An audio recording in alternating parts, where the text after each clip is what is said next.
అందుబాటులో ఉండండి, కరప్షన్ తక్కువ చేసుకోండి, ఇచ్చిన హామీలు అమలు చేయలేరు, కొన్ని అయినా చేయడానికి ప్రయత్నం చేయాలంటే కరప్షన్ తక్కువ చేసుకోండి, ఇన్కమ్ ని పెంచుకోండి, ప్రచారం ఏదైతుందో తగ్గించండి. ప్రచార సాధనాల కోసం 100 కోట్లు ఖర్చు పెడుతున్నారు డయాసులు, చిన్న చిన్న ప్రోగ్రామ్. 10 లక్షల కోసం కూడా 5 లక్షలు ఖర్చు పెడుతున్నారు ఆ ఫంక్షన్ కు. 10 లక్షల బడ్జెట్ కూడా బంద్ చేయడానికి. హెలికాప్టర్ ప్రయాణం తక్కువ చేయండి. 50 కిలోమీటర్ల కింద హెలికాప్టర్ పోతున్నారు. గతంలో ఒక ముఖ్యమంత్రి, కాంగ్రెస్ ముఖ్యమంత్రి రాష్ట్రంలో సెకండ్ సెటప్ నాగార్జున సాగర్ లో ఉంటే హెలికాప్టర్ లో వెళ్ళేవాడు హాలిడే నాడు. ముఖ్యమంత్రి, రాష్ట్ర ముఖ్యమంత్రి, ఆయనకు ఒక సెకండ్ సెటప్ ఎక్కడుండే? నాగార్జున సాగర్ లో.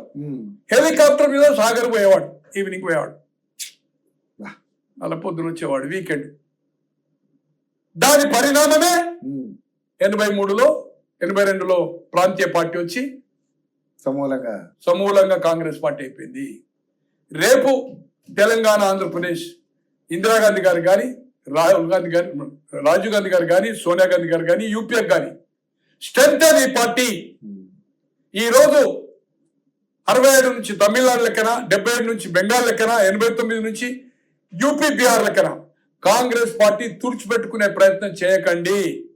దయచేసి కాంగ్రెస్ ను రక్షించుకుంటాని కోసము, రాహుల్ గాంధీ గారిని భావి ప్రధాని చేయడానికి కోసము, వాళ్ళు ఎలాగైతే ప్రధానమంత్రి పదవిని 3 సార్లు త్యాగం చేసింది సోనియా గాంధీ గారు 91, 2004, 2009లో, రాహుల్ గాంధీ గారు 2004, 2009లో త్యాగం చేశారు.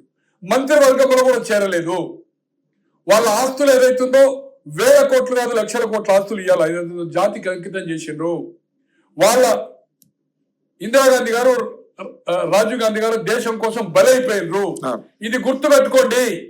మాకు మంత్రి రాలేదు, మేం చేయబట్టే కాంగ్రెస్ వచ్చింది, మేమే ఇందిరాగాంధీకి ఇల్లు ఇచ్చినాము, ఈ విధంగా మాట్లాడుతుంటే మేము సోనియా గాంధీ గారికి చెప్పారు, మేము బయటకు పోయినాము.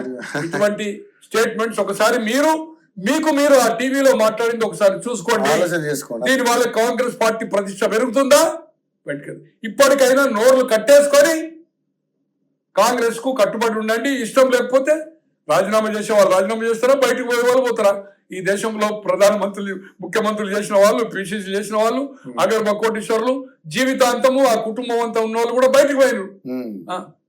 బట్ కాంగ్రెస్ పార్టీ ఎప్పటికైనా స్వాతంత్ర పోరాటంలో 135 సంవత్సరాల చరిత్ర ఉన్న పార్టీ. దయచేసి ఏదైతుందో వాళ్ళను ఎలాగైతే త్యాగాలు చేసిండ్రో, ఎలాగైతే పదవులు త్యాగం చేసిండ్రో అది గమనించండి. కాంగ్రెస్ పార్టీతో కట్టుబడి ఉంటూనే ఉండండి. కానీ ఈ యొక్క మీడియాకు పోవడం వల్ల కాంగ్రెస్ పార్టీకి నష్టం అవుతుందని, కాంగ్రెస్ పార్టీ అభిమానిగా, కాంగ్రెస్ పార్టీతో అనుబంధం ఉన్నదానిగా దీంట్లో నేను చాలా మందికి సహాయ సహకారాలు చేసి ఏ ఒక్క రోజు, ఈ రోజు కొన్ని పేర్లు చెప్తున్నా, చెప్పే అవసరం లేదు, కొందరు బతుకున్నారు కేశవరావు ఇంటి వాళ్ళు, రాజకీయంగా సాయం చేసినా గానీ చిన్న రూపాయి సాయం నేను తీసుకోకుండా ఏదైతుందో రాజకీయంగా బలైపోయినాం.